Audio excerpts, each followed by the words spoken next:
আব্দুল্লাহ ইবনে মুবারক প্রতি বছরে মদিনায় যায়, রাসূলুল্লাহর রওজা জিয়ারত করেন। ধনী মানুষ। এই বছর আব্দুল্লাহ ইবনে মুবারক টাকা পয়সা গোছাইয়া সব কিছু নিয়ে মদিনায় টুপলা বাঁধিয়া রওনা দিয়ে দিছে। এমন সময় ছোট্ট ছেলেটা ডাক দে বলে, আব্বু আব্বু গো কই যাও? কয় মদিনায় যায়। কেন? কয় রাসূলুল্লাহর রওজা জিয়ারত করতে। হজের মৌসুম আসছে, আমি ৪৫টা দিন মদিনায় থাকব, একদিন নয় দুদিন নয়, এই ৪০ থেকে ৪৫ দিন মদিনার মনোয়ারায় ঘরব। রওনা হয়ে গেল। ছোট্ট ছেলে ডাক দে বলে, আব্বু আপনি মদিনায় যান, আমার মনে গোস্ত খাইতে প্রাণ এসে, আমাকে একটু গোস্তর ব্যবস্থা করে দেন, গরুর গোস্ত খাবো। কিসের গোস্ত? গরুর গোস্ত খাবো, মনে চাপ, আমার গোশের ব্যবস্থা করে দাও। আব্দুল্লাহ ইবনে মুবারক বলে, বাবা আমি তো মদিনায় যাই, এখন তোমার মনে কেন গোস্ত চায়, প্রাণে কেন গোস্ত চায়? ডাক দে বলে, আমার আব্বু যখন মক্তব থেকে আসতেছিলাম, ওই মক্তবের পাশে একটা বাড়ি গরুর গোস্ত রান্না করেছে, সুন্দর ঘ্রাণ বাইর হয়েছে রে আমার আব্বু। ওই ঘ্রাণটা আমার নাকে যেয়ে লাগছে। আমি ওদের বাড়ি গেলাম, বাড়ি যাওয়ার পর দেখি রান্না করে খাইতেছে। আমি তাদের কাছে চাইলাম, এত ঘ্রাণ, সুস্বাদু ঘ্রাণ বাইর হয়েছে, ওই গোস্তের ঘ্রাণটা নাকে যেয়ে লাগছে। আমি নিজের লোভ সামলাতে না পেরে আমি ওদের বাড়িতে গেলাম, বাড়ি যা চাইলাম, সালাম দিলাম, সালাম দিয়া বললাম আমাকে একটু গোস্ত দাও।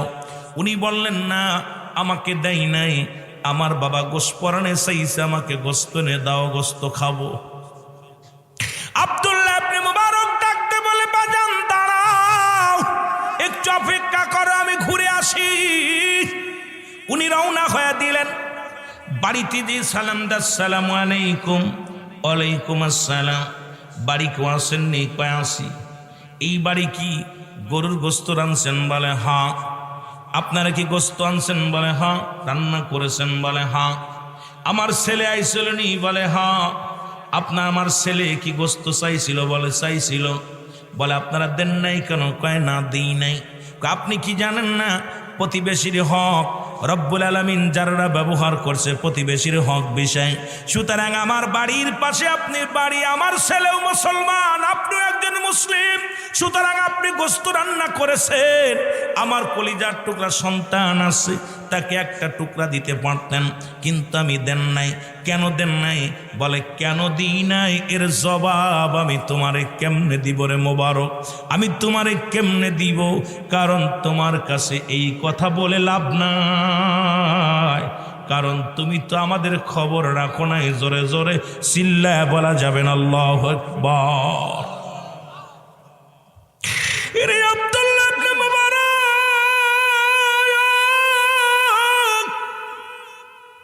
তোমার পদতলি পায়ে আমি ধন্য। তুমি এলাকার মধ্যে একজন নামি দামি মানুষ, হাজী মানুষ, অনেকবার মক্কা মদিনায় গেছো, রাসূলের দিয়ে জিয়ারত করেছো, তোমার পদধূলি পায়ে আমি ধন্য হয়েছি, কেন গোস্ত দিলা না আগে বলো? বলে এ মোবারক রে, আজ 3টা দিন আমার ঘরের মধ্যে কোনো খানা নাই, আমার 5টা ছেলে মেয়ে খোদার যন্ত্রণায় ছটফট করে রে। প্রতিদিন আমি মদিনায় যাই, কাজের জন্য যাই, শহরে যাই, কোনো মানুষ আমারে কাজ দেয় না। সন্ধ্যা হয়ে গেলে আমি ফিরে আসি বাড়ি, শূন্য ব্যাগটা নিয়ে আসি। প্রতিদিন আজকে যখন আমি কাজে বাইর হলাম, আমার ছোট ছেলেটা কান্দিয়া কান্দিয়া ডাক দে বলে, বাবা আমরা মনে হয় আর বাঁচবো না, আজ 3টা দিন একটু পানিও নাই, খাবারও নাই। বাবা গো, তোমার কলিজার টুকরা সন্তান বুঝি আর বাঁচবে না, তোমার ছেলে মারা যাবে গো বাবা, আজকে যদি খাবার না আনো বাবা, ও আমার আব্বা জান, এই খোদার যন্ত্রণায় আমরা মারা যাব বাবা গো। আমি ব্যাগটা নিয়ে রওনা হয়ে গেলাম কাজের সন্ধানে। অলিগলিতে ঘুরলাম, কেউ আমার একটা কাজ দিল না, কেউ আমার একটা কাজ দেয় নাই, এমনকি একটা খুরমাও দেয় নাই, একটা খেজুরও দেয় নাই। যখন আমি বাড়ির দিকে রওনা হয়ে গেলাম ব্যাগটা দিয়ে, আমার ছেলের কান্না আমার হৃদয়ের ভিতরে লাগতেছিল। যে ওই ছেলের, ছোট ছেলের কান্নাটা, আব্বু ও আমার আব্বু, আমি আর বাঁচব না, ক্ষুধার যন্ত্রণা সহ্য করতে পারি না। এই কথাটা বারবার আমার কানে ভেসে আসতেছিল। আর ওই সন্তানের চেহারা মোবারক, চেহারাটা আমার চোখের সামনে বারবার ভাসতেছিল। এ আব্দুল্লাহ ইবনে মুবারক, আমি আসার পথে দেখি একটা গরু মরে আছে। ওই গরুটার গোশত শিয়াল কুকুরে ভাগ করে খাচ্ছে। আমি ওই শিয়াল কুকুরগুলো তাড়াইয়া গরুর কি করলাম, ওই গরুটার দেহ মুবারক থেকে, দাপনা থেকে কিছু গোশত কেটে এনে আমার কলিজার টুকরা সন্তানদের রান্না করে দিছি। ওই মরা গরুর গোশত কেটে এনে আমার সন্তানদের রান্না করে খাইতে দিছি। এ মোবারক, তুমি ধনী মানুষ, তোমার তো অভাব নাই, তুমি একজন হাজি মানুষ, তোমার তার অভাব দেই নাই, এই জন্যে তোমার ছেলের গোশত দিই নাই, কারণ আমার কলিজার টুকরাগুলো না খেয়ে মারা যায়। এই কারণে আমি ওই মরার গরুর গোশত আমার সন্তানদের খাওয়াইছি, তোমারে দেই নাই। এর জন্যে আমার অপরাধ কি আমি আপনারে বলতেছি, এই কারণে আমি দিই নাই, এই কারণে আপনার সন্তানের আমি এক টুকরা গোশত দিই না। আব্দুল্লাহ ইবনে মুবারক বলে, ভাই দাঁড়াও, আমি আসি। এক দড়ি বাড়ি চলে গেলেন। বাড়ি যে বিবিরে কয়, বিবিরে চাউল ডাউল যা আছে তাড়াতাড়ি দাও। আমি কি করলাম, রব্বে কারিমের কাছে ধরা পড়ে যাব। আরে বিবি তাড়াতাড়ি আয়, আমি বছর মদিনায় যাব না, হজ করতে যাব না। চাউল ডাউল নিয়ে নিজের মাথায় বেঁধে নিয়ে চলে গেলেন বাড়িতে যাইয়া। ডাক দে কয়, ভাই এই নাও, তোমার সন্তানদের রান্না করে খাওয়াও, এই নাও টাকা, যা লাগে তাই এনে নাও। আমি বছর মদিনায় যাব না, আমারে তুমি ক্ষমা করে দিও। আমি তোমাদের খবর নিতে পারি না, আমি প্রতি বছর মদিনায় চলে যাই, অথচ আমার পাশের বাড়ির মানুষগুলো না খেয়ে আসে, আমি খবর নিই নাই। আরে রব্বি কারিম, তুমি যদি আমারে ধরো, জবাব দিতে পারবো না রে আল্লাহ। ও আমার রব্বে কারিম, ও আমার আল্লাহ, তুমি আমার মাফ করে দাও, আমি বছর মদিনায় যাব না। জোরে জোরে চিল্লায়া বলা যাবে না আল্লাহু আকবার। মদিনা যাইতে পারলাম না, মদিনা দেখতে পারলাম না, মদিনা।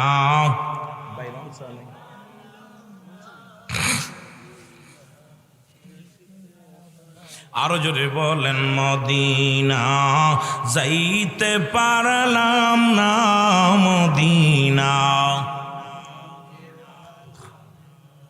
বাজান একটু জোরে জোরে আওয়াজ দিয়ে বলেন, মদিনা যাইতে পারলাম না, মদিনা। আমি অসহায় তাই এত দূরে রই, আমি অসহায় তাই এত দূরে রই, দূর থেকে সালাম জানাই, বলো দূর থেকে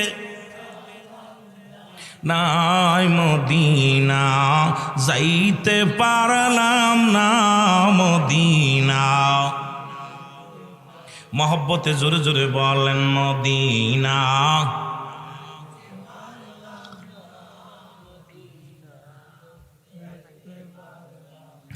মদিনার নাম কত মধু,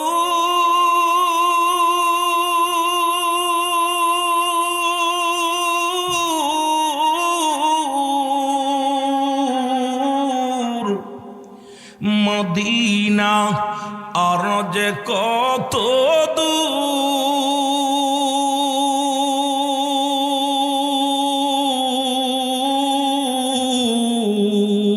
ওই মদিনার পথের দুলি, বলো ওই মদিনার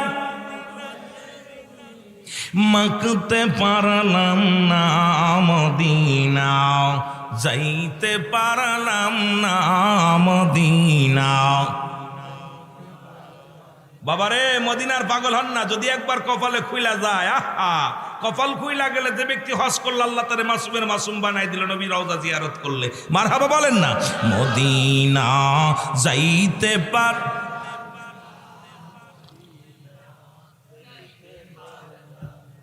আমি অসহায় তাই এত দূরে রই, আমি অসহায় তাই দূর থেকে সালাম জানাই, বলো দূর থেকে নাই মদিনা যাইতে পারলাম না মদিনা, দেখতে পারলাম না মদিনা, যাইতে পারলাম না মদিনা।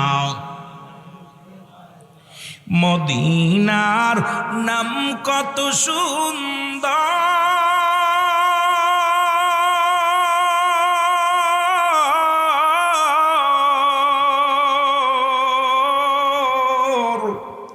মদিনা কেড়েছে অন্তর,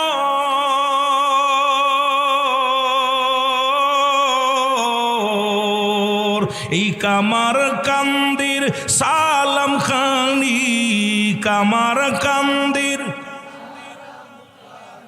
পৌঁছাই দিও মদিনায়, বলো নাই মদিনা যাইতে পারলাম না মদিনা, দেখলাম না মদিনা, যাইতে পারলাম না মদিনা। আমি অসহায় তাই এত দূরে রই, বলো অসহায় তাই দূর থেকে সালাম জানাই, বলো নাই মদিনা যাইতে পারলাম না মদিনা। এ দুনিয়ার মুসলমান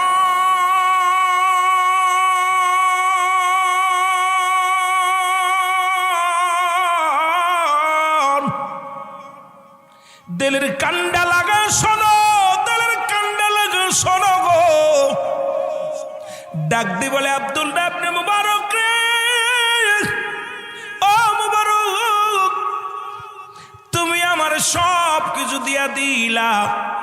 মুবারক কয় আমি দুনিয়ার মধ্যে যাক আমি বছর মদিনায় যাব না, তোমার বাচ্চাদের ভালো মন্দ খাওয়াও বলিয়া মুবারক মদিনা গেলেন না। ৪৫টা দিন পরে হাজি ভাইয়েরা দেশে ফিরে আসছে, সবাই মোবারকের বাড়িতে হাজির। মহল্লার হাজিগুলো এসে বলে, হাজি সাহেব আপনি এমন পাষাণ্ড হয়ে গেলেন, একই তাঁবুর মধ্যে নামাজ পড়লাম, একই তাঁবুর মধ্যে ঘুমাইলাম, একই জায়গা দিয়ে নবীর রওজা জিয়ারত করলাম, আপনি কবের ফ্লাইটে আসলেন, আমাদের তো বললেন না, না বলে চলে আসলেন। মুবারক কয় খোদার কসম রে, আমি এবছর মদিনায় যাই নাই, এবছর হজ করতে যাই নাই। এরম ডাকতে বলে হাজিরা, ডাকতে বলে মুবারক তুমি হাজি মানুষ মিথ্যা বলো কেন গো? একই তাঁবুর মধ্যে খাইলাম, একই তাঁবুর মধ্যে ঘুমাইলাম, একই জায়গা কত না সময় কাটালাম, তুমি আমাদের থুয়ে চলে আসছো, আর এখন বলো আমি যাই নাই, কেন মিথ্যা বলো? মুবারক কয় খোদার কসম করে বলি আমি বছর মদিনায় যাই নাই। কয়ে তপ করলাম একসাথে দৌড়াইলাম, একসাথে ঘুমাইলাম, একসাথে খাইলাম। কই না না আমি বছর মদিনায় যাই নাই। রব্বে কারিম ডাকতে বলে মুবারক রে, ও মুবারক শোনো গো, এলহামের মাধ্যমে জানায় দেয় মুবারক রে শোনো, এই বছরে তোমার দানের ওসিলায়, ও মুবারক এই বছর মক্কা মদিনায় যত হাজি আছে সবার হজ আমি আল্লাহ তোমার ওসিলায় কবুল করে নিছি। জোরে জোরে চিল্লায় বলা যাবে না মারহাবা। এরে আমি আজকে বাংলাদেশে অসংখ্য মানুষ আছে রে, বারবার মদিনায় যায়, বারবার লন্ডন যায়, বারবার দেশ ভ্রমণ করে, কিন্তু ইউনিয়নের মধ্যে, গ্রামের মধ্যে কত যুবক না খেয়ে জীবন যাপন করে, কত মায়ের একটা শীতের কাপড় নাই, কত মায়ে খাবার খাইতে পারে না, রমজান মাসে একটা খেজুর খেয়ে রোজা রাখে, কত মা একটু পানি খেয়ে রোজা রাখে। খবর নেও নাই তোমার মতো ধনী রব্বে কারিমের কাছে কি জবাব দিবা? আজকে আল্লাহ তোমার ধন সম্পদ দিছে, দুনিয়ার মধ্যে বাড়ি গাড়ি করছো, দুনিয়ার মধ্যে বড় অফিসার হইছো, কিন্তু প্রতিবেশীর খোঁজ নিলা না। তুমি কেমন মানুষ একটু খবর নিলা না রে মুসলমান, নিলা না? একটু খবর নাও না। ইশারের নামাজটা পড়িয়া 40টা বাড়ি ঘর, ইশারের সলাত আদায় করিয়া আশপাশে যত বাড়ি ঘর দৌড় আছে একটু খবর নাও, কে কোন হালাতে আছে। তুমি তো বাত মুসলমান ধনী মানুষ, ওই শীতের মধ্যে তুমি কি করলা? দরজাটা দিলা, মুসলমান গেট লাগাইয়া শুয়ে রইলা ঘরের মধ্যে। এমন অসহায় আছে সারা রাত আগুন তাপাইতেছে, মুসলমান আগুন জ্বালাইয়া, এই আগুন জ্বালাইয়া সারা রাত কাটাইতেছে, এক টুকরা কাপড়ও নাই, সে গাইতে ঘুমাবে রে মুসলমান। আল্লাহর কাছে কি জবাব দিবা? জবাব তুমি দিতে পারবা না, জবাব তুমি দিতে পারবা না, কারণ যে কোনো মুহূর্তে দুনিয়া থেকে চলে যাবা, ধনী বলেও দুনিয়া থেকে বিদায়। ধনী গরিব যেই হও না কেন একই জায়গা, একই জায়গা। বাদশাহ ফকির হ্যায় সবকো একই ঠিকানা। বাদশাহ, ধনী, গরিব, প্রধানমন্ত্রী, 3 বারের সফল মন্ত্রী ছিলেন মাননীয় খালেদা জিয়া নাকি? উনি মারা গেছেন, ওনারে কোথায় রাখছে? কোথায় রাখছে? কবরে। আহা, আপনি মারা গেলে, আমি মারা গেলে সব ওই মাটির কবর। এই জন্য 1 নাম্বার বিপদ হলো মানুষের মরণ, 2 নাম্বার বিপদ হলো কবর, 3 নাম্বার বিপদ হলো কিয়ামতের ময়দান। আল্লামা মুফতি আমজাদ আলী সাহেব একটা কিতাবে লিখলেন, কিতাবের নাম্বার শরিয়াত।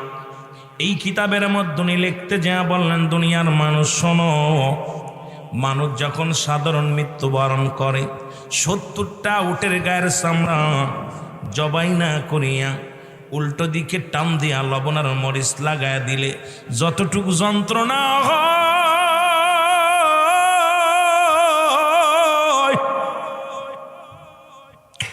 এর চাইতে 70 গুণ যন্ত্রণা হলে একটা সাধারণ মৃত্যু।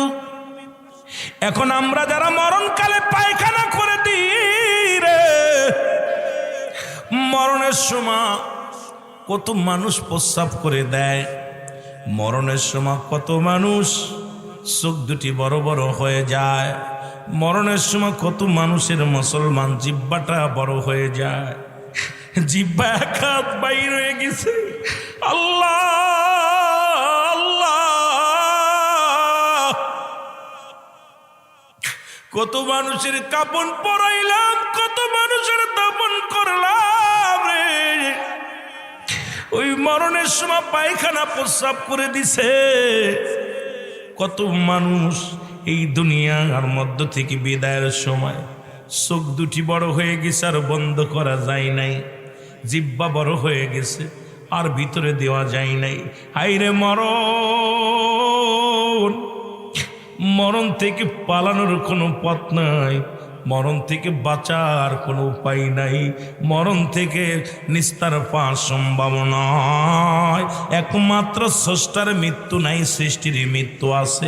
আপনার এলাকার মধ্যে কামার কান্দির জমিনের মধ্যে যত মানুষ আছে, যত মাকলুকাত আছে, চলে যেতে হবে, মরণের পেয়ালা পান করতে হবে, এর মধ্যে কোনো সন্দেহ নাই। জোরে জোরে চিল্লায় বলেন ঠিক কিনা? আমার মরণ আসিবে কখন কেউ তো জান না, আমার মরণ। একটু জোরে জোরে বলেন, আমার মরণ আসিবে কখন কেউ তো জান। এই আমি চলে যাব, আমায় তোমরা বইলা যাইও না, আমি চলে যাব,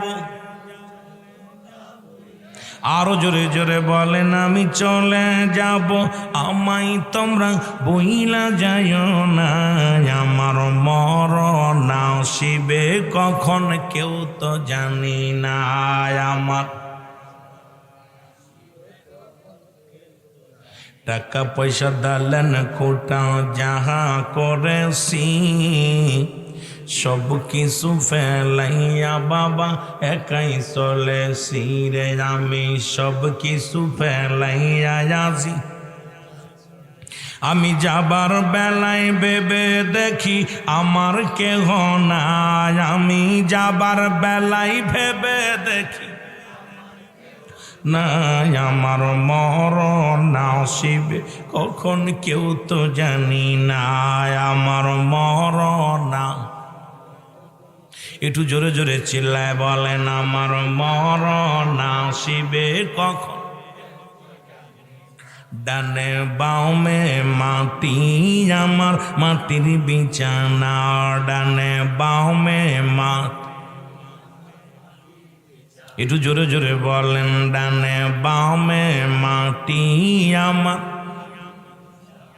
এই পৃথিবী চিরদিনই থাকার জায়গা নয়, অন্ধকার কবর যে তোমার আসল ঠিকানা রে মানুষ, অন্ধকার কবর যে তোমার আসল। এ আমি চলে যাব, আমায় তোমরা ভুইলা যেও না, আমি চলে না, ডানে বামে মাটি আমার মাটির বিছানা, ডানে বামে। খন্দি বুড়া হয়ে মরবেন কোনো গ্যারান্টি আছে? কথা কন। এখানে যারা বইছেন যুবকরা যারা বইছেন বুড়া হয়ে মরবেন কোনো গ্যারান্টি দিতে পারেন? আরো জোরে বলেন পারেন? সব শেষ করল মান আলাইহা ফান, সব শেষ করে দিবে কে? আরো জোরে বলেন কে? বিশ্বাস আছে কার কার? বিশ্বাস আছে কার কার? একটু জোরে হাত তোলেন না। আয় হায়, জ্ঞানী মানুষের দেরি হবে কেন? সব শেষ করব কে? আল্লাহ। এ দুনিয়ার মুসলমান গভীর মনোযোগ। পৃথিবীর মধ্যে আসার একটা সিরিয়াল আছে যার কোনো সিরিয়াল নাই রে। দেখা যায় বাবা জিন্দা, সন্তান দুনিয়ার মধ্যে নাই। কত বাবা তার সন্তানের দাফন করাইল, কত বাবা তার মেয়ের দাফন করাইল, কত বাবা কলিজার টুকরো সন্তানের নিজ হাতে দাফন করাইল, নিজ হাতে মাটি দিল। আবার কত সন্তান বাবার লাশটা কাঁধে নিয়ে কবরে রাখলো। ও যুবক শুনে নাও, দেখা যায় বাবার কাঁধে সন্তানের লাশ, সন্তানের কাঁধে বাবার লাশ, দাদার কাঁধে নাতির লাশ, নাতির কাঁধে দাদার লাশ। বুড়ো দাদা বেঁচে আসে, নাতি নাই। দাদা হাঁটতে পারে না, বিছনায় পড়ে আসে, নাতিরে মাটি দিতে হয়। কারণ রব্বে কারিম কখন যেন কারমেল মালাকুল মউত যেন কখন পাঠায় দেয়, কখন যেন আপনার কাছে চলে আসে। ধরা পড়ে যাব, বাঁচানো সম্ভব নয়। ও যুবক বন্ধুরা শুনে নাও, শুনে নাও। তাই তো লোকমান হাকিম ২৬ জন নবীর কথা কুরআনুল কারীমের মধ্যে উল্লেখ আছে। এর মধ্যে আরেকজনের কথা আছে যার নাম লোকমান হাকিম, যারা পৃথিবীর মধ্যে এত মুসলমান এই যে জায়গাতে যাইতো তামাম পৃথিবী ঘোরাঘুরি করলো। এর মুসলমান জঙ্গলের মধ্যে যায়, জঙ্গলের গাছগুলো ডেকে বলে ও লোকমান তুমি আমার নিয়ে যাও, আমাকে নিলে অমুক অমুক রোগ সেরে যাবে। তুমি আমাকে নিয়ে যাও, আমাকে নিয়ে গেলে অমুক রোগটা সেরে যাবে। ও লোকমান তুমি আমারে নিয়ে যাও, আমারে নিলে তোমার এই রোগটা ভালো হয়ে যাবে। লোকমান তুমি আমারে নিয়ে যাও, এই রোগের ওষুধ ছেড়ে আমি ওষুধ আমাকে সেবন করলে সেরে যাবে। লোকমানে কিন্তু সারা পৃথিবী ঘুরে ঘুরে বন জঙ্গলায় কাটায় আর চিন্তা করে রব্বে কারীম যদি আবে হায়াতের মতো কোনো কিছু পায় রে, যদি কোন জঙ্গলের গাছ আমাকে ডাকতে বলে লোকমান তুমি আমার নিয়ে যাও, জীবনে মরণ হবে না। সারা দুনিয়ার মধ্যে ঘোরাঘুরি শুরু করলো লোকমান। লুকমান, স্বপ্ন শুধু একটাই, কোন লতায় কোন গাছে যেন ডাকতে বলবে লুকমান, লুকমান রে আমাকে নিয়ে যাও, জীবনে মরণ হবে না। ঘুরে ঘুরে সারা দুনিয়ার মধ্যে ঘুরে কাটাইল, কোনো গাছপালা কোনোদিন লুকমানকে ডাকতে বলে নাই লুকমান আমাকে নিয়ে যাও, তুমি মরণ থেকে বাঁচতে পারবা। অবশেষে আজরাইল এসে কয় লুকমান তোমার হায়াতের জিন্দেগি শেষ, আর ঘুরতে দেওয়া যাবে না। জোরে জোরে চিল্লায় বলা যাবে না আল্লাহু আকবার। লুকমান হাকিম তার বইয়ের মধ্যে ওনার জীবনের মধ্যে বলে গেছে, আয় লিখে গেছে, আমি বড় চেষ্টা ছিল যে এই আদম থেকে শুরু করে কত পয়গম্বর, কত নবী, কত গাউস কুতুব আসলো, সবাই চলে গেছে। দেখি কোন রোগ, সব রোগ গাছে ডাইকা ডাইকা বলে লুকমান হাকিম আমার নিয়ে দাও, পেটে ব্যথা সারবে, জন্ডিস সারবে, ক্যান্সার সারবে, এ সারবে, ও সারবে। গাছে ডাইকা ডাইকা কথা বলতো। দেখি দিয়ে আমারে বাঁচার কোনো উপায় পাওয়া যায়নি। উনি ঝোর জঙ্গলের মধ্যে বেশি বেশি চলাচল শুরু করে দিল। ঝোরের মধ্যে, জঙ্গলের মধ্যে, পাহাড়ের মধ্যে, সিলেটের বড় বড় পাহাড় আছেন, এরকম পাহাড় জঙ্গলের মধ্যে ঘোরাঘুরি শুরু করছে। স্বপ্নে একটাই যে কে যেন ডাক দিয়ে বলবে লুকমান তুমি ধন্য, আর মরবা না। কত উজ্জিনী রে বা, কত ধনী লন্ডন আমেরিকা চিকিৎসার জন্য যায়, 5 বছর পরে আয়া শীত হয়ে যায়, যেরকম ঠিক কিনে হয়তো চিকিৎসা ডাক্তারে আরে হয়তো 10 বছর বাঁচবি, কিন্তু তারপরও মরা লাগবে। যারা আদমের কাছে আসলো আজরাইল, আদমের সালাম দিয়ে আসসালামু আলাইকুম বাবা আদম, আমি আজরাইল। কয় কেন আইছো? কয় আপনারে নেওয়ার জন্যে। কয় নেওয়ার জন্যে?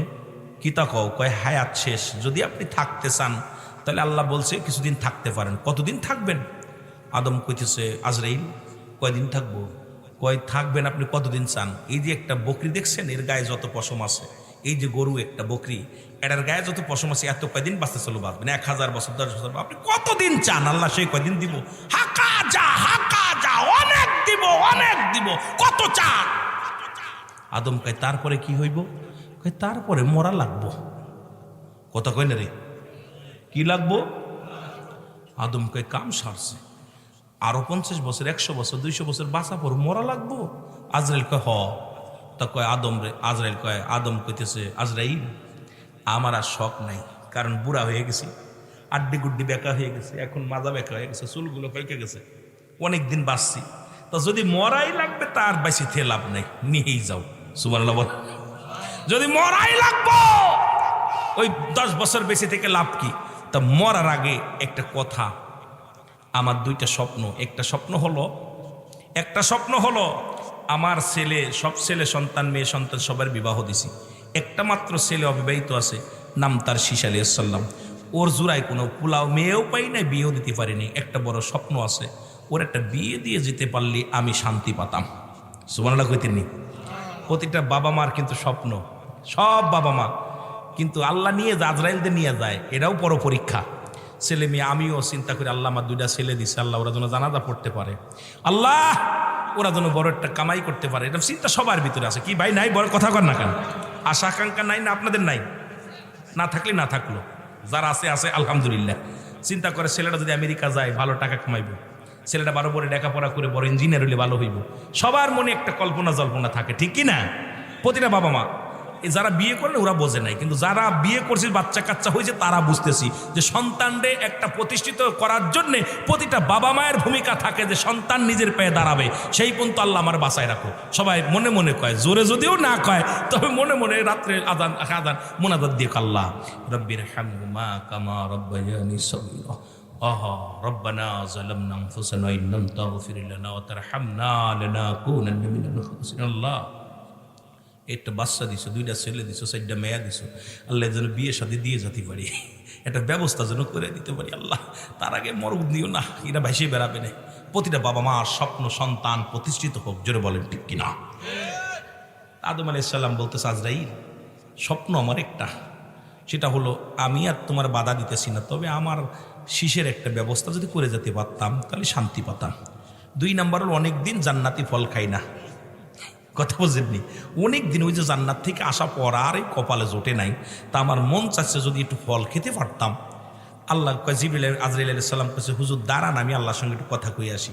আল্লাহর কাছে সালাম দিছে, আল্লাহ তোমার আদম তো মরতে রাজি হয়েছে, কিন্তু শর্ত দুইটা দিছে, একটা হলো জান্নাতি ফল খাইব, 2 নাম্বার হলো ওই শীষের একটা ব্যবস্থা করতে হবে। এখন শীষের তো বিয়া দিবেন, কোনো ওনার তো জুরাই কোনো ছেলে মেয়ে নাই, কি করা যায়? রব্বে কারিম আজরাইল তুমি এটা নিয়ে বড় টেনশন করো না, ব্যবস্থা আমি করে দিব, যেহেতু আমার নবী আদম আর শীষেরও নবী বানাইছি। সুবহানাল্লাহ কইতেন নি?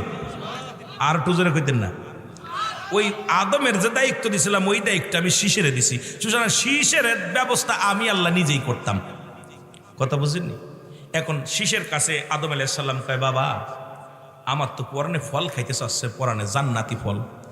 আদম নবী শীষ আলাইহিস সালাম বলতেছে, আব্বা তুমি প্রথম মানুষ, প্রথম নবী, আল্লাহর সঙ্গে ডাইরেক্ট অ্যাকশন তোমার, তুমি আল্লাহর কাছে চাইলেই তো হয়। কয় আমার কথা হনছে না রে, তুই চা। সুবহানাল্লাহ কইতেননি? কথা কয় না রে? আমার কেন যেন আল্লাহর কাছে চাইতেছি, আল্লাহ দিচ্ছে না। তো বাবা তুই তো, তোর একটু পাওয়ার আছে, আর আমার এই দায়িত্বটা তোরে অর্পণ করছি, কারণ আমার পরে তুই হবি এই কমের সর্দার নবী, সুতরাং তুই আল্লাহর চাইলে দিব। আর শিষ্য আব্বা তুমি চাইলে দিত, আমার চা লাগতো না, তুমিই চাও। আদম কয়, বাবা আমি চাইবো না, তোর কেমনে পাওয়ার আছে আল্লাহর সঙ্গে, কেমন ডাইরেক্ট যোগাযোগ হয়েছে, কালেকশন হয়েছে, এটা আমার দেখার দরকার। সুবহানাল্লাহ বলেন না? সন্তান কেমন পারদর্শী তুই আমার দেখার দরকার না? তা শিষ্য আল্লাহ আব্বাই তো 2টা জিনিস চাইছে। কি কি 2টা জিনিস? একটা হলো আমার একটা জোড়া মিলাই দিতে কইছে, আর একটা হলো, কথা বুঝিনি, আর একটা হলো আমার আব্বা জান্নাতি ফল খাতি চায়। আল্লাহ আজরাইল দেরি করিস না, জান্নাতে চলে যা। জান্নাতে যে 1 ঝাঁকা ফল নিবি, কয় ঝাঁকা? 1 ঝাঁকা, এত বড় 1 ঝাঁকা ফল নিবি, যেন আদমের কমের ভিতরে 100 জোড়া সন্তান খাইয়ে করছে, নাতিপুতি যা আছে সবাই যেন একদম তৃপ্তি সহকারে খাইতে পারে। যত ফল আছে ভালো মন্দ, আপেল আঙ্গুর কর্মা যত যা আছে সব নিবি। ঝাঁকা একটা বইরা জিবরিল আমিন নিয়ে রওনা দিছে, মাথায় নিয়ে চলে আসতেছে। আল্লাহ কয়, দাঁড়া রে, একটু কথা হন। এই দাঁড়া। দাঁড়াইছে, একটা কাজ আছে। আমার আদম তো দরখাস্ত করছিল তার পোলার জন্য, এখন আদমের বয়সও শেষ, আর পোলাপান হইতো না। কথা বুঝেননি? এখন আর দেওয়ার সময়ও নাই, কারণ এখন চলে আসার সময় হয়েছে, এখন আর দেওয়ার সময় নাই, হাওয়ারও সময় নাই, আদমেরও সময় নেই। তো একটা কাজ কর, জান্নাত থেকে একটা ভালো দেইকা একটা হুর নিয়ে যা। সুবহানাল্লাহ কইতেননি? আর একটু জোরে বলেন না? সব ভালো একটা হুর, ভালো দেইকা হুর নিয়ে আজরাইল আলাইহিস সালাম, জিবরিল আলাইহিস সালাম 2 জনে একসাথে চলে আইছে, হুড্ডারে নিয়ে চলে আইছে। আদম আলাইহিস সালামের সামনে আইয়া জাকা নামাইছে, কয় হুজুর এই যে নেন ফল খান। আদম আলাইহিস সালাম ফল দেইখা খুব খুশি, কিন্তু এত ফল কেন? এত সারা জীবন ধরে খাইলেও শেষ হইতো না, এত ফল আনছো। কথা বুঝেননি? এই ওয়াজ সুরদে করলে সময় লাগবে, আপনাদের একদম তাড়াতাড়ি কইয়া দিতেছি। কষ্ট হচ্ছে আপনাদের? এই কষ্ট হচ্ছে? আমার সময় হয়ে গেছে সাইরে দিয়া, কারণ তারপরও আমি তাড়াতাড়ি কাটতেছি, কারণ সময় আপনাদের নষ্ট করব না। তা যেটা বলতেছিলাম, যদিও পোস্টারে লেখা আছে 9টা পর্যন্ত আলোচনা, 8টাই সাবাত, এরপরে 9টা ধরবে আরেক বক্তা, তবু 9:30 বেজে গেছে। আমি আলোচনার মধ্যে আসি, জানা আসা পর্যন্ত মোটামুটি বসে আছি, যে কথাগুলো খেয়াল করবেন, খুব খেয়াল করবেন। আর যদি কষ্ট হয় তাহলে আমি আমার এই পর্যন্ত যত কথা বলছি বুঝতে পারছেন তো? আল্লাহ কবুল করুক, জোরে বলেন আমিন। আমি কিন্তু আপনাদের হাজিরায় খুশি হয়ে গেছি, মাঠটা ভরে গেছে। আর যুবক এই এলাকার মানুষগুলো ওয়াজ শোনে, আমার মন চাচ্ছে আপনাদেরকে নিয়ে আরও 4-5 ঘন্টা আলোচনা করতে, কারণ প্রাণ ভরে যাচ্ছে। এই মানুষগুলো কেমন যেন ছাতক পাখির মতো তাকায় আছে আলোচনা নেওয়ার জন্যে। আপনাদেরকে দেওয়ার দরকার অনেক ওয়াজ, যুবকদের দেওয়ার দরকার, বাচ্চাদের দেওয়ার দরকার, মুরব্বীদের দেওয়ার দরকার। আবার বর্তমান যুগের যে অবস্থা, আমি তো রুহুল আমিন সিদ্দিকী বাস্তববাদী বক্তা, বেশিরভাগই বাস্তববাদী নিয়ে আলোচনা করি, কিন্তু ওদিকেও যেতে পারলাম না বিষয়, কারণ সময় চলে যাচ্ছে, দৌড়াইতেছে খালি সময়। আদম নবী বলেন, জিবরিল এত ফল আনছো কেন? জিবরিল আমিন বলে, হুজুর আপনি পেট ভরে খাইবেন, তৃপ্তি সহকারে খাইবেন, আর বাকি ফল দিয়ে আপনার পোলা শীষ আলাইহিস সালামের হানিমন হবে। এই ফল দিয়ে পুরো বরযাত্রী যত মানুষ আসবে সবাইকে জান্নাতি ফল খাওয়ায়া দেয়া হবে। আদমকে কি কোষ? কোনো মেয়েই তো নাই, কমের মধ্যে বিয়ে দিব আমার শিশির, একটা মেয়ে পাইতেছি না, আর তুই আইসিস ফল নিয়ে। কথা বুঝিনি? কেমন মেজাজটা খারাপ হয় না? আদম কয়, ফল তো আনসুস, আমার আর বুঝতে বাকি নাই, চলে যেতে হবে, কিন্তু বড় কষ্ট থেকে গেল রে। ছেলেটার একটা উপায় করতে পারলাম না। জিবরিল আমিন বলে, হুজুর আপনি নিয়ত করেছেন আপনি আল্লাহ রব্বে কারিমের দরবারে কোনো তফুরন্ত নাই, রব্বে কারিমের দরবারে কোনো অভাব নাই, সুতরাং আপনি কেন চিন্তা করেন? আপনি যে ফল আনছে ফলটাকে গ্রহণ করেন। ফলটা গ্রহণ করছে, এবার দেখে ঝাঁকার পাশে ওরে মুসলমান সুন্দরী এক নারী, যা পৃথিবীর মধ্যে এত সুন্দরী নারী আগে আসেন নাই। আদম আলাইহিস সালামের নজর চলে গেছে।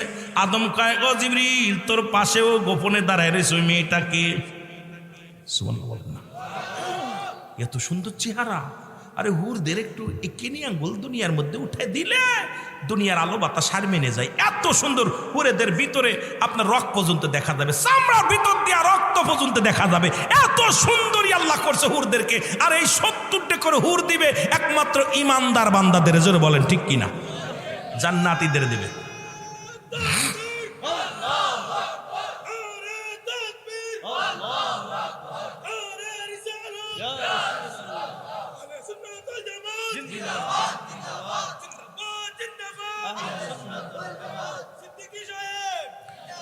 তাকবীর দেওয়ার পর একটা উপকার হয়েছে ভাই। উপকারটা হলো, আমি 5টা গুণের নারী বিয়ের কথা কইছিলাম, একটা গুণ কইছি, বাকি 4টা বাদ আছে। মনে পড়ে গেছে হঠাৎ করে তাকবীর দেওয়া পরে যে আমি তো আপনাদের ফাঁকে দিতে কয়ে গেছিলাম 5টা গুণের নারী বিবাহ করতে, মনে আছে? কিন্তু ভাইয়ের তাকবীর পরে আমার ব্রেনে এসে গেছে, আইরে যুবক তাকবীর দিতেছে। কারণ যুবকদের বিষয় ছিল ভিতরে, হট করেই মনে পড়ছে যুবকটা জাগা মতো গেছে, রা কাম সারছে।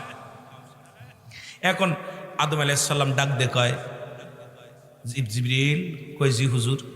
কয়, তোমার পাশে ওই মেয়েটাকে, এরা তো জীবনে পৃথিবীতে দেখি নাই, এ মনে হচ্ছে জান্নাতের ভিতরে কিছু দেখছিলাম বাপ। সুবহানাল্লাহ কইতে নিলে কোনে দেখছিল? আর আদমরে তো বানায়া জান্নাতে রাখছে। আদম সাল্লাল্লাহু আলাইহি সাল্লাম দেখেই চিনে ফেলছে, এইটা তো জান্নাতের ভিতর দেখছিলাম। এইটা দুনিয়ায় ঘটনাটা কি? আদম আলাইহিস সালাম বলে, জিবরিল যখন রব্বে কারীম আমারে বানাইয়া জান্নাতের ভিতরে রেখেছিল, তখন আমি এই হুরগুলোরে দেখেছিলাম। পৃথিবীর মধ্যে এত সুন্দরী নারী আজ পর্যন্ত আসে নাই। এত সুন্দরী নারী কই থেকে পাইলা রে? আর তোমার ঝাঁকার পাশে কেন লুকায় আছে? এরে একবার জিবরিল আমিন কয়, হুজুর আপনার প্রার্থনা রব্বে কারীম কবুল করেছে। আপনার ছেলে শিশের জন্য রব্বুল আলামিন ওই জান্নাত থেকে একটা হুর পাঠায়া দিয়েছে। আরো জোরে কইতেন নি? দুনিয়ার মানুষের লগে হুরের বিয়া হয়, আহা শুনছেন না? আগে কত বুঝেননি? হুরের সঙ্গে কয়, হুজুর আপনার স্বপ্ন পূরণ হবে, আপনি চাইছেন যেটা। ছেলে নবুয়াতি পেল, জান্নাত থেকে ফলও আইল, জান্নাত থেকে নারীও একটা ধরে আনছি, তাড়াতাড়ি বিয়ে পড়ান। আজকে বিয়ে পড়াইবেন, বিয়া বিবাহ পড়ানোর পরে এই জান্নাতি ফলগুলো আজকে যারা যাত্রী হবে তারাই শুধু খাবে, বর খাবে, কোনে খাবে। এই জান্নাতি ফলগুলো খান। এবার তৃপ্তি সহকারে সবাই ফল খেলেন। আদম আলাইহিস সালামের কলিজার টুকরা সন্তান শীষ আলাইহিস সালামের সঙ্গে মুসলমান জিবরিল আমিন সাক্ষী থেকে আজরাইল সামনে দাঁড়ায় রয়েছে। জিবরিল আমিন নিজে দাঁড়িয়ে আছেন, আদম নবী নিজে দাঁড়িয়ে আছেন। সুতরাং সঙ্গে সঙ্গে কলমা পড়ায়া দুনিয়ার মধ্যে মুসলমান জান্নাতি নারীর সঙ্গে হুরের সঙ্গে আদম আলাইহিস সালামের ছেলে শীষের বিবাহ বন্ধনে আবদ্ধ হয়ে গেছে। জোরে বলেন সুবহানাল্লাহ। বিয়া কমপ্লিট। আদম কে আজরাইল, বুঝতে পারছি আমার যাবার সময় হয়ে গেছে, বুঝতে পারছি সবগুলো যেহেতু পুরা করছে আল্লাহ, তার মানে আল্লাহ আমারে খুশি হয়েছে, আল্লাহ আমারে নিব। তবে কেমনে মৃত্যু হয় মুসলমান শোনা নাও। আদম আলাইহিস সালাম কে আজরাইল বলে, হুজুর আপনার ছেলেদেরকে আপনি ঘরের ভিতরে যে শোবেন, ছেলেদেরকে আপনি একটু বাইরে বাইরে করে দেন। কারণ যখন আপনার রুহটা নেবে, যখন আমি জোরটা ধরব, আপনার সন্তানেরা বাবার ওই দৃশ্য দেখে সহ্য করতে পারবে না, কলিজা ফেটে যাবে। সুতরাং আপনি ঘরের ভিতরে যান, আপনার রুহটা বাইর করা হবে। জিবরিল আমিন যখন হুকুম দিলেন, আজরাইল দরজায় দাঁড়ায় আছে। মুসলমান শুনে নাও, আদম আলাইহিস সালাম ভিতরে গেলেন, রুহটা বাইর করলেন। রুহটা বাইর করার পর আজরাইল বাইর হয়ে আসলেন, জিবরিল আমিন চলে গেলেন। এমন সময় মুসলমান শুনে নাও, সন্তানেরা ঘরের ভিতরে গেল, যা দেখে আদম আলাইহিস সালাম আর দুনিয়ার মধ্যে নাই। দুনিয়ার মায়া ছেড়ে রব্বে কারিমের মেহমান হয়ে গেছে, জোরে বলা যাবে না মারহাবা। এখন মারা গেছে, মারা গেলে কেমনে গোসল করাবে? প্রথম মৃত্যুবরণ। যদিও হাবিল কাবিলের বিষয়, এই যে মানুষ মারতে হবে, কেমনে কবর খুঁড়তে হবে, কেমনে দাফন করতে হবে, কেমনে জানাজা করতে হবে, এগুলো কিন্তু কাকে যে শিক্ষা দিয়ে অনেক শুনছেন আপনারা। কিন্তু প্রথম মৃত্যু হলো শরিয়াত মোতাবেক। আর এই জীবন দশায় সর্বপ্রথম মানুষ হলো আদম আলাইহিস সালাম। আর আদম আলাইহিস সালাম যখন জান কবজ করলেন, আদম আলাইহিস সালামের সন্তানেরা তো দেখে নাই কেমনে জানাজা পড়তে হয়, কেমনে গোসল করাতে হয়, কেমনে কি করতে হয়। জিবরিল আমিন লাশটা সামনে নিয়ে ছেলে মেয়েরা হাউমাউ করে কান্দে, সন্তানের হালে পায় সব বসে বসে কান্দে। দিন পার হয়ে যায়, আদম কথা বলে না, হাওয়াও কথা বলে না। মুসলমান শুনে নাও, সবাই তো হাউমাউ করে কান্দে, ছেলেরা কান্দে। রব্বে কারিম ডাকতে বলে, জিবরিলরা যাও আমার শিষ্যে জানায় আসো, এই মানুষটারে কেমনে দাফন করবে, কেমনে কাফন পরাবে, কেমনে কি করবে, তাড়াতাড়ি যাও, সব কিছু শিখা দিবা। আমার শিষ্যে শিখা দিবা, আমার শিষ্যে জানাজার নিয়মগুলো শিখা দিবা। প্রথম জানাজা আমার আদমের হবে রে, আর আমার নবী শীষ আলাইহিস সালাম দাফনি পড়বে, জানাজা পড়াবে। নিজের কলিজার টুকরা বাবার জানাজা পড়াইবে। দেখেন না, সন্তান জানাজা পড়াইবে বাবার। আর আমাদের ছেলেরা বারেটে মৌলবি এনে জানাজা পড়ি। আরে একটা ছেলে আলেম বানান, ওই ছেলে যখন চোখের পানি ছেড়ে কানবে, রব্বির হামহুমা কামা রব্বায়ানি সগীর। আরে বারেটে মৌলবির দোয়া কবুল হতেও পারে, নাও পারে। আমার চোখে পানি আসবে টাকা পাইলে, খাবার পাইলে, আর ওর চোখে পানি আসবে হৃদয়ের ভিতর থেকে বাবা মায়ের জন্য, কলিজার ভিতরে যে লাগবে। একটা ছেলে আলেম বানান, নাতিগুলো আলেম বানান। আদম আলাইহিস সালামের কেমনে কাফন পরাবেন? ফেরেশতারা আসলেন, ফেরেশতা দিয়ে জিবরিল দিয়ে ট্রেনিং দিয়ালেন। জান্নাত থেকে পানি আনা হলো, আদম আলাইহিস সালামের গোসল করানো হলো। গোসল করানোর পর জান্নাত থেকে পোশাক আসলো, এই পোশাক আদম আলাইহিস সালামকে পরানো হলো। এবার জানাজার নামাজ জিবরিল আমিন শিক্ষা দিলেন, হুজুর কেমনে জানাজার নামাজ পড়তে হবে, আদম আলাইহিস সালামকে কেমনে দাফন করতে হবে, সব কিছু জিবরিলের মাধ্যমে আল্লাহ রাব্বুল আলামিন শীষ আলাইহিস সালামকে শিক্ষা দিলেন। এই দুনিয়ার মধ্যে প্রথম কবর হলো হযরত আদম আলাইহিস সালামের। আর কেমনে কবর দিবে, কেমনে শরীয়তের বিধান অনুযায়ী দাফন কাফন হবে, কেমনে জানাজা হবে, এগুলো রব্বে কারিম জিবরিল আমিন দিয়া আল্লাহর নবী শীষ আলাইহিস সালামকে সব শিক্ষা দিয়েছে। জোরে জোরে চিল্লায়া বলা যাবে না মারহাবা। শীষ আলাইহিস সালামকে জিবরিল দিয়ে প্রশিক্ষণ দিলেন, কয়টা তাকবীর দিবি, 4 তাকবীর দিবি, কি কি বলবি, সব শিখায়া দিছে। কে? জিবরিল আমিন। কারে শিখাইছে? কথা কয় না রে। শীষ আলাইহিস সালামকে পাশে দাঁড়ায় জিবরিল আমিন বলতেছে, হুজুর আমি যা যা করি আপনি তাই তাই করবেন, আমি যেরাম যেরাম দেখাই আপনি সেরাম সেরাম দেখাবেন। আদম আলাইহিস সালামের মৃত্যু হয়ে গেল। শীষ আলাইহিস সালাম খেলাফত পাইলেন, আগে থেকেই পাইলেন। এই দুনিয়ার মধ্যে মুসলমান শুনে নাও, এই দুনিয়ার মধ্যে সেও বাঁচতে পারে নাই। আদম থেকে শুরু করে আখির নবী রাহমাতুল লিল আলামিন পর্যন্ত যত পয়গম্বর, যত নবীগণ আছেন, সবারই মৃত্যুর পেয়ালা পান করতে হয়েছে। কেউ দুনিয়া থেকে বাঁচতে পারবো না, বাঁচার সময় নাই, বাঁচতে পারবা না, কারণ যে কোনো মুহূর্তে মালাকুল মউত চলে আসতে পারে। কারণ এই দুনিয়ার মধ্যে কুরআনুল কারীমের মধ্যে সকল সূরা, সকল আয়াত অস্বীকার করতে পারবা, ছোট্ট একটা আয়াত স্বীকার করতে পারবা না। কুল্লু নাফসিন যায়কাতুল মাউত। স্বীকার অস্বীকার করতে পারবেন? কে কে পারবেন? কেউ পারবেন না। আমার বাবারা, আমার গভীর মনোযোগ, যে কথাটা বলি দিলের কান্ডা লাগা শোনো। আমার বাপ দাদু ভাইয়েরা শোনেন। বলতেছিলাম 5টা গুণের নারী। কয়টা গুণের? জোরে বলেন, কয়টা গুণের? এই আদমের মৃত্যু নিয়ে, শিশের জীবনী নিয়ে, অন্যান্য মৃত্যুর বিষয়ে কথা বললে রাত চলে যাবে, আপনাদের লস হবে। কয়টা গুণ? 5টা গুণ। নাম্বার 1 যেটা ছিল নবীর মায়ের মধ্যে ছিল, যেটা আমাদের গাউসে পাক আব্দুল কাদের জিলানী মায়ের মধ্যে ছিল, যত নবীগণের মা মাদের মধ্যে ছিল। নাম্বার 1, 1 নাম্বার হলো সতীত্বর আমানতদারি। 2 নাম্বার হলো পর্দাশীলতা নারী। মারহাবা বলেন। আর একটু জোরে, আস্তে না জোরে কইবেন। 2 নম্বর হলো পর্দাশীলতা নারী। আজকে পর্দার বিধান নাই, বক্তার বাড়ি পর্দা নাই, ইমামের বাড়ি পর্দা নাই, বিশ্ব